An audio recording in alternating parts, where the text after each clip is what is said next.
नमस्कार, आपण पाहत आहात पुणे लाईव्ह न्यूज. पाहुयात दिवसभरातील ठळक घडामोडी. राजगुरुनगर येथे भाजी खरेदी करून महाळुंगे इंगळे तालुका खेड येथे दुचाकीवरून घरी जाणाऱ्या इसमाचा वाकी तालुका खेड येथील रिपोर्ट इंडिया प्रायव्हेट लिमिटेड या कंपनीसमोर रस्त्यावरील चिखलामुळे गाडी स्लिप होऊन अपघात झाला. अपघात झाल्यानंतर संबंधित गाडी जागेवर सोडून संबंधित व्यक्ती उपचारासाठी रुग्णालयात गेला. औषध उपचार करून पुन्हा गाडी घेण्यासाठी माघारी आलेल्या इसमाची दुचाकी लंपास झाल्याची घटना समोर आली. याबाबत विजय सहदेव महाळुंकर वय वर्ष 50 राहणार महाळुंगे इंगळे तालुका खेड यांनी चाकण पोलिसात तक्रार दिली आहे. पांढऱ्या रंगाची व्हेस्पा स्कूटर MH14 LZ 3232 ही अज्ञात चोरट्यांनी लंपास केली आहे.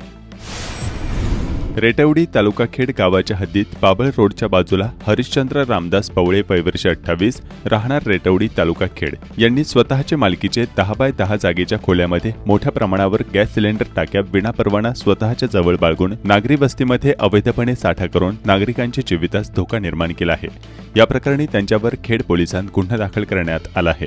सुमारे 1,06,000 रुपये किमतीच्या HP आणि भारत गॅस कंपनीच्या भरलेल्या अनेक गॅस टाक्या घटनास्थळावरून पोलिसांनी हस्तगत केल्या. महादेव अर्जुना कुंभार वय वर्ष 40 व्यवसाय पुरवठा निरीक्षण अधिकारी तहसील कार्यालय खेड यांनी याबाबत खेड पोलिसांत तक्रार दिली आहे. घराचा दरवाजा वाजवून दारात उभ्या असलेल्या अज्ञात व्यक्तीने तुमच्या मुलाला फोन लावा असे सांगितले. घरातील ज्येष्ठ व्यक्तीने आपल्या मुलाला फोन लावण्याचा प्रयत्न केला असता संबंधित अज्ञाताने त्यांच्या हातातील मोबाईल हिसकावून घेत जोरदार धक्का मारून पळून गेला.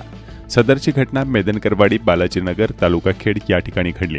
या प्रकरणी प्रभाकर रघुनाथ केदारी वय वर्ष 80 राहणार बालाजीनगर मेदनकरवाडी चाकण यांनी चाकण पोलिसांत तक्रार दिली असून अज्ञात चोरट्यावर गुन्हा दाखल करण्यात आला आहे. बहळू गावाच्या हद्दीत गुन्हे शाखा युनिट 3च्या पोलिसांनी पठारे वस्ती भागात गावठी हातभट्टी दारू अड्ड्यावर छापा मारला आहे. या ठिकाणी पोलिसांनी 1.5 लाख रुपये किमतीचे कच्चे रसायन 30,000 लिटर हातभट्टीसाठी लागणारे साहित्य आणि दारूभट्टी उद्ध्वस्त केली. या प्रकरणी पोलिसांनी नरबाल नागर राजपूत राहणार कोयाळी तालुका खेड याच्यावर गुन्हा दाखल केला आहे.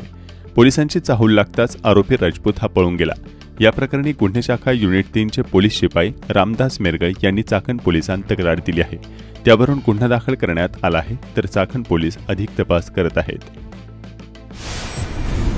गावठी हातभट्टी दारूची विक्री करणाऱ्या 19 वर्षीय महिलेवर चाकण पोलिसांत गुन्हा दाखल करण्यात आला आहे. या कारवाईमध्ये पोलिसांनी प्लास्टिकचे बकेट व त्यामध्ये 20 लिटर प्लास्टिकच्या पिशव्यांमध्ये उग्रवासाची गावठी हातभट्टी दारू जप्त करण्यात आली आहे. या प्रकरणी दिव्या प्रवीण राठोड वय वर्ष 19 राहणार चक्रेश्वर रोड चाकण हिच्यावर गुन्हा दाखल करण्यात आला आहे.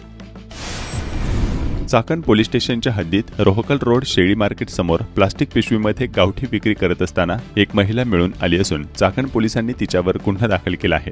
रेणुका विशाल कुंभार वय वर्ष 22 राहणार जरे निसर्ग रोहकल रोड चाकण असे गुन्हा दाखल झालेल्या महिलेचे नाव आहे. चाकण पोलीस स्टेशनच्या हद्दीत लोखंडी कोयता घेऊन फिरणाऱ्या एकास चाकण पोलिसांनी जेरबंद केला आहे. ईश्वर रमेश गालफाडे वय वर्ष 22 राहणार कांडगे वस्ती मार्केट यार्ड चाकण मूळ राहणार साळेगाव तालुका केज जिल्हा बीड असे अटक करण्यात आलेल्याचे नाव आहे. चाकण पोलिसांनी धारदार लोखंडी कोयत्यासह त्याला ताब्यात घेतला आहे. या प्रकरणी पोलीस शिपाई रेवणनाथ खेडकर यांनी चाकण पोलिसांत तक्रार दिली आहे. त्यानुसार गुन्हा दाखल करून ईश्वर यास अटक करण्यात आली आहे. वयाच्या 19व्या वर्षी शुगरचा त्रास जाणवू लागल्यानं व दिवसातून 3 ते 4 वेळा इन्सुलिन घ्यावे लागत असल्यानं आजारास वैतागलेली अवघ्या 19 वर्षांची तरुणी घरात कोणालाही काहीही न सांगता निघून गेली. या प्रकरणी 34 वर्षीय महिलेने चाकण पोलिसांत तक्रार दिली आहे. 19 वर्षीय तरुणी सध्या वाकी खुर्द तालुका खेड मूळ राहणार गेवराई जिल्हा बीड ही मागील काही दिवसांपासून मधुमेहाच्या आजाराने त्रस्त होती. त्यामुळे ती घरातून निघून गेल्याचे तिच्या आईने चाकण पोलिसांना सांगितले आहे. खेड तालुक्यातील मोई येथून 3 दिवसांपूर्वी एक 31 वर्षीय विवाहिता आपल्या 2 मुलांसह बेपत्ता झाली होती. याबाबत महाळुंगे MIDC पोलीस ठाण्यात तिघे बेपत्ता असल्याची तक्रार देण्यात आली होती. बुधवारी 1 ऑक्टोबर 2025 रोजी या तिघांचे मृतदेह इंद्रायणी नदीत मोई तालुका खेड गावाच्या हद्दीत मिळून आले. याबाबतचा तपास अजूनही शून्यावर आहे. तिघांचेही मृतदेह पिंपरी येथील यशवंतराव चव्हाण रुग्णालयात शवविच्छेदन आणि उत्तरीय तपासणीसाठी पाठवण्यात आले होते. धर्मेंद्र रामावत सिंह वय वर्ष 33 राहणार मोई तालुका खेड जिल्हा पुणे मूळ गाव उत्तर प्रदेश यांनी याबाबत 28 सप्टेंबर 2025 रोजी आपली 31 वर्षीय पत्नी आणि 6 वर्षांची मुलगी व 5 वर्षांचा मुलगा बेपत्ता असल्याची तक्रार महाळुंगे MIDC पोलीस ठाण्यात दाखल केली होती. बुधवारी 1 ऑक्टोबर रोजी इंद्रायणी नदीपात्रात मोई येथे बेपत्ता असलेली महिला आणि 2 मुले हे मृत अवस्थेत मिळून आले होते. जिल्ह्यातील ग्रामीण भागातील घरमालकांनी भाडेकरू ठेवताना भाडेकरूंचे नाव, सध्याचा पत्ता, मूळ पत्ता, 2 छायाचित्रे, त्यांना ओळखणाऱ्या व्यक्तीचे नाव व पत्ता, भाडे करारनामा, ओळखपत्र आदींबाबतची कागदपत्रे स्थानिक पोलीस ठाण्याकडे सादर करावीत, असे आदेश पुण्याचे अतिरिक्त जिल्हा दंडाधिकारी ज्योती कदम यांनी जारी केले आहेत. हे आदेश पुढील 2 महिन्यांसाठी लागू राहतील. ग्रामीण भागात मोठ्या प्रमाणात औद्योगिक वसाहत असल्याने तेथे काम करणाऱ्या लोकांना घरे भाड्याने दिली जातात. दहशतवादी कारवाया व गुन्हेगारीच्या पार्श्वभूमीवर एखादा गुन्हा घडल्यावर त्याची तात्काळ उकल करण्यासाठी भाडेकरू म्हणून राहणाऱ्या लोकांची संपूर्ण माहिती पोलीस ठाण्याकडे असणे आवश्यक आहे. त्यामुळे खबरदारीचा उपाय म्हणून घरमालकांनी ही माहिती पोलीस ठाण्याला सादर करावी. भाडेकरूंची माहिती स्थानिक पोलीस ठाण्याला न दिल्यास घरमालक हे भारतीय न्याय संहितेचे कलम 223 प्रमाणे दंडनीय कारवाईस पात्र राहतील, असे देखील कळवण्यात आले आहे. दरम्यान अशी माहिती घेऊन पोलीस ठाण्यात जाणाऱ्या नागरिकांना वेगळाच अनुभव येत आहे. अनेकदा नागरिकांना थेट बाहेरचा रस्ता दाखवण्यात येत आहे. काही दिवसांपूर्वी एक संकेतस्थळ आयुक्तालयाने सुरू केले होते. प्रत्यक्षात त्यात कुणालाही माहिती भरता आली नव्हती. त्यामुळे माहिती देण्याची कोणतीही स्पष्ट नियमावली नसताना माहिती कशी देणार असा प्रश्न घरमालकांच्या समोर उभा राहिला. पोलीस अनेकदा काही अप्रिय घटना घडल्यास घर मालकाला आरोपीच्या पिंजऱ्यात उभे करून यथेच्छ लूट करत असल्याचा अनेकांचा अनुभव आहे. भाडेकरूंचा करारनामा करा असा सल्ला देण्यात येत आहे, जो प्रत्यक्षात स्टॅम्प पेपरची उपलब्धता, महिनाभर राहणारे भाडेकरू अशा अनेक कारणाने अशक्य प्राय असल्याचा घर मालकांचा अनुभव आहे. चाकण परिसरासह जिल्ह्यातील औद्योगिक भाग, शहरी वसाहती तसेच फार्म हाऊस परिसरात मोठ्या प्रमाणावर परप्रांतीय नागरिक नोकरी, व्यवसाय किंवा इतर कारणांसाठी वास्तव्यास येतात. मात्र मालकांकडून या भाडेकरूंची माहिती पोलीस ठाण्यात वेळेवर दिली जात नाही. त्यामुळे संशयास्पद हालचाली किंवा गुन्हेगारी कृत्यांवर वेळीच नियंत्रण आणणे कठीण होते. काही वेळा दहशतवादी किंवा नक्षलवादी घटकांनी भाडेकरू म्हणून वास्तव्य करून गुन्हेगारी कारवाई केल्याचेही उदाहरण आहेत. त्यामुळे भविष्यात अशा घटना टाळण्यासाठी प्रशासनाने ही सक्ती केली आहे. नवीन आदेशानुसार मालमत्ताधारकांनी भाडेकरू अथवा खरेदीदार यांची नावे, पत्ता, संपर्क क्रमांक, ओळखपत्र आणि इतर आवश्यक कागदपत्रांची माहिती भाडेकरार किंवा विक्री झाल्यानंतर 7 दिवसांच्या आत संबंधित पोलीस ठाण्यात नोंदवावी. आदेशांचे उल्लंघन केल्यास संबंधितांवर दंडात्मक कारवाई होणार आहे.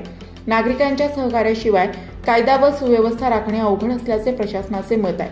या निर्णयामुळे परप्रांतीयांची अचूक माहिती प्रशासनाकडे उपलब्ध होणार असून संभाव्य गुन्हेगारी कारवाया रोखण्यास मोठी मदत होणार आहे. सुरक्षेच्या दृष्टीने हा आदेश महत्त्वपूर्ण ठरणार असल्याचा प्रशासनाचा दावा आहे.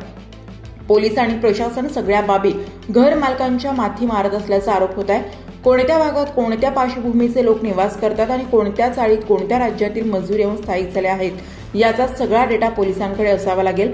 माहिती अद्ययावत करावी लागेल. केवळ नावापुरती माहिती नको, प्रत्यक्ष फील्डवर जाऊन पोलिसांनी ताजी व खरीखुरी माहिती नोंद करावी लागणार आहे. भाडेकरूंच्या रूपात कोण कुठे राहतोय हे प्रत्येक पोलीस स्थानकाला कळायला हवे. कोण कुठच्या भागात मटका बीट घेतोय, कुणाचा 2 नंबरचा धंदा कुठे चालतो, कोण कुठे गॅस रिफिलिंग करतो, कोण कोणत्या हॉटेलमध्ये बेकायदा दारू व अनैतिक प्रकार चालतात हे पोलिसांना लगेच कळत असतं, कारण पोलीस त्यांचा महिन्याला अचूक हिशोब ठेवतात. पण परप्रांतांमधील गुन्हेगार येऊन राहू लागले तर ते कुणाला कळत नसल्याची बाब समोर येत आहे. त्यामुळे सध्या सोप्या पद्धतीने भाडेकरू लोकांची माहिती घेण्याची व्यवस्था जिल्हा प्रशासन आणि पोलीस प्रशासनाने करण्याची नितांत गरज आहे. जिल्हा परिषद, पंचायत समिती व पालिकांच्या निवडणुकांचे बिगुल आता वाजले आहे. गटगणांचे प्रारूप आराखडे जाहीर झाले आहेत. खेड तालुक्यात आता सर्वांचे लक्ष आरक्षणाच्या अंतिम यादीकडे आहे. कारण कोणता गट महिला राखीव होईल, कोणता अनुसूचित जाती जमातींसाठी राखीव राहील यावर उमेदवारांची दिशा निश्चित होणार आहे. अनेक ठिकाणी इच्छुकांनी आधीच तयारी सुरू केली असली तरी आरक्षणाचा फटका काहींना बसू शकतो, तर काही नव्या चेहऱ्यांना संधी मिळू शकते.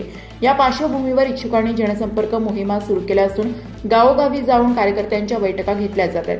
प्रचारासाठी सोशल मीडिया, बॅनर, पोस्टर आणि गाव पातळीवरील पारंपरिक साधनांचा वापर मोठ्या प्रमाणात सुरू आहे. खेड तालुक्यातील मोठ्या गटांमध्ये राजकीय दबदबा असलेल्यांमध्ये आतूनच चुरस निर्माण झाली आहे. ज्यांना मागील वेळी संधी मिळाली नव्हती ते यंदा आपल्यासाठी गट खुला राहो यासाठी आशावादी आहेत. तर काही ठिकाणी विद्यमान सदस्यांची गणिते आरक्षणामुळे बिघडू शकतात अशी शक्यता व्यक्त केली जात आहे. ESICचे चिंचवड येथील मोहननगर हॉस्पिटल विषयी सभासद कंपन्यांकडून अनेक वेळा कामगारांना उपचार मिळत नसल्याच्या आणि हॉस्पिटलमधून पेशंट दुसऱ्या सरकारी हॉस्पिटलमध्ये रेफर करण्याच्या तक्रारी होत होत्या. फेडरेशन ऑफ चाकण इंडस्ट्रीजनं या हॉस्पिटलचा विकास व्हावा आणि कर्मचाऱ्यांना उत्तम उपचार मिळावेत यासाठी सातत्यानं पाठपुरावाही केला. त्यानंतर आता या हॉस्पिटलनं काट टाकले असून सर्व अद्ययावत सुविधा या हॉस्पिटलमध्ये आता उपलब्ध झाल्यात. सर्व प्रकारच्या आजाराचे निदान कराव्यास लागणाऱ्या सर्व मशीन या हॉस्पिटलमध्ये उपलब्ध असल्याचं फेडरेशनचे सीईओ दिलीप बटवाल यांनी कळवलंय. शासनानं चाकण तळेगाव शिक्रापूर या मार्गाच्या दुरुस्तीसाठी जो 59 कोटींचा निधी मंजूर केलाय, या कामाची निविदा आता प्रसिद्ध झाली आहे. तळेगाव शिक्रापूर रस्ता रुंदीकरण आणि दुरुस्तीचं काम आता लवकरच सुरू होणार आहे.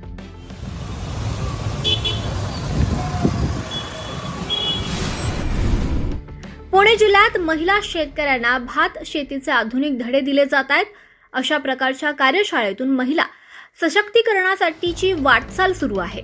गावातील महिलांना भात लागवड, बियाणे निवड, बियाणे प्रक्रिया, गादी वाफ्यावर रोपवाटिका तयार करणे तसेच 4 सूत्री लागवड, युरिया, बिकेटचा वापर, खत व्यवस्थापन, कीड व रोग नियंत्रण या सर्व बाबींवर सखोल मार्गदर्शन केलं जात आहे.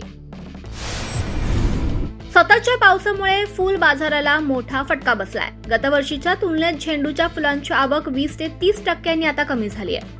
पावसामुळे फुले ओली झाल्यानं शेतकऱ्यांचं नुकसान झालं असून दसरा सणाच्या आदल्या दिवशी 100 ते 125 रुपयांवर असलेल्या झेंडू फुलांचे दर ऐन दसरा संचय दिवशी मात्र गडगडलेत. मावळ, मुळशी, खेड, मंचर, जुन्नर, सिन्नर, हिंगोली, जालना, संभाजीनगर आदी भागातील शेतकरी फुल बाजारात विविध प्रकारची फुले विक्रीसाठी घेऊन आले होते. मात्र पावसामुळे फुलांचा दर्जा खालवला असून दरावर सुद्धा त्याचा परिणाम झालाय. झेंडू गोंडा, अष्टगंध झेंडू, पिवळा झेंडू, शेवंती, अष्टर अशा सर्वच फुलांच्या दरात गुरुवारी 2 ऑक्टोबर रोजी घसरण झाली होती. 30 रुपये किलो, 30 रुपये किलो, 30 रुपये किलो गोंडा, 30 रुपये किलो, 30 रुपये किलो, 30 रुपये किलो, 30 रुपये किलो गोंडा, 30 रुपये किलो. दसरा सणानिमित्तानं गावागावात कुलदैवताच्या मंदिरात विविध कार्यक्रम आणि देऊळ काठ्यांच्या विधिवत पूजा करून गावातून देऊळ काठ्यांच्या नाचवत मिरवणुका काढण्यात आल्या. दसरा सणानिमित्तानं आदर्श गाव बेताळे येथे शेकडो वर्षांची परंपरेनुसार देऊळ काठ्या मंदिरात आणून विधिवत पूजा करून गावातून वाजत गाजत देऊळ काठ्यांना नाचवत दसरा सण साजरा करण्यात आला.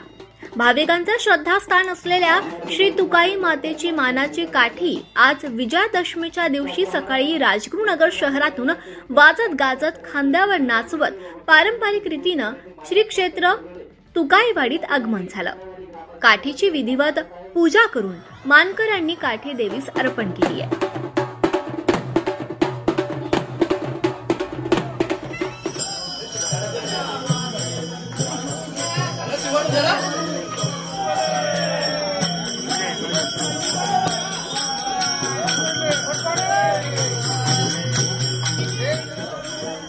खाऊन पिऊन टाका येतील.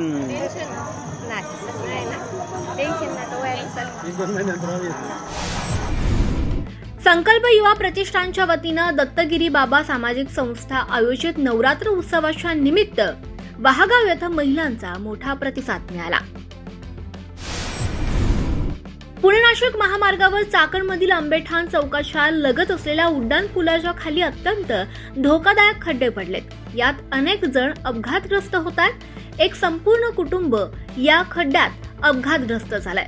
या घटनेचे प्रत्यक्षदर्शी असलेले चाकणमधील सामाजिक कार्यकर्ते अनिल सोनावणे यांनी या घटनेनंतर येथील व्हिडिओ चित्रित करून संताप व्यक्त केला. नमस्कार मित्रांनो, मी आता आपल्या चाकणच्या आंबेठाण चौकात असलेल्या पुलाजवळ उभा आहे आणि या ठिकाणच्या रस्त्याची दयनीय अवस्था झालेली मी आपणास दाखवतोय. आणि आज या ठिकाणी बऱ्याच लोकांचे ॲक्सिडेंट सतत होत असतात आणि आता एक तरुण कुटुंब ज्याचा ॲक्सिडेंट या खड्ड्यामध्ये झालेला आहे आणि अक्षरशः संपूर्ण कुटुंब हे त्या गटारीमध्ये माखून गेलेलं आहे. शासनाचं या सगळ्याकडे दुर्लक्ष आहे. दादा जरा इकडे बघ तू. दादा एक मिनिट, कुठला आहेस तू? कुठला आहे तू? वाकीचा आहे. संपूर्ण कुटुंबाला घेऊन चाललाय. मात्र या खड्ड्यामध्ये दोघंही पडलेले आहेत आणि अतिशय दयनीय अवस्था त्या दोघांची झालेली आहे. प्रशासनाला माझी नम्र विनंती आहे, कृपया लवकरात लवकर हा जो खड्डा आहे हा बुजून टाकावा आणि लोकांच्या जीवावरती जे खेळलं जात आहे त्याकडे लक्ष द्यावं, हीच माझी प्रशासनाला नम्र विनंती. धन्यवाद. चाकण येथील सेवानिवृत्त पोलीस अधिकारी शंकरराव साहेबराव देशमुख वय वर्ष 78 यांचं अल्पशा आजारानं निधन झालं. त्यांच्या मागे 2 मुले, 1 मुलगी, जावई, सुना, नातवंड असा परिवार आहे. उद्योजक विशाल देशमुख, प्राध्यापक डॉक्टर ब्रिजेश देशमुख आणि विजया सुधाकरराव माने देशमुख यांचे ते वडील होते. चाकण पोलीस ठाण्यातील महिला पोलीस कर्मचारी योगिनी देशमुख आणि प्राध्यापक स्वाती देशमुख यांचे ते सासरे होते. देशमुख यांनी सोलापूर येथे तब्बल 15 वर्ष पोलीस दलात सेवा केली. चाकण येथे सन 2008 मध्ये ते सेवेतून निवृत्त झाले. धन्यवाद. आपण पाहत होतात पुणे लाईव्ह न्यूज. भेटूयात उद्याच्या बातमीपत्रात.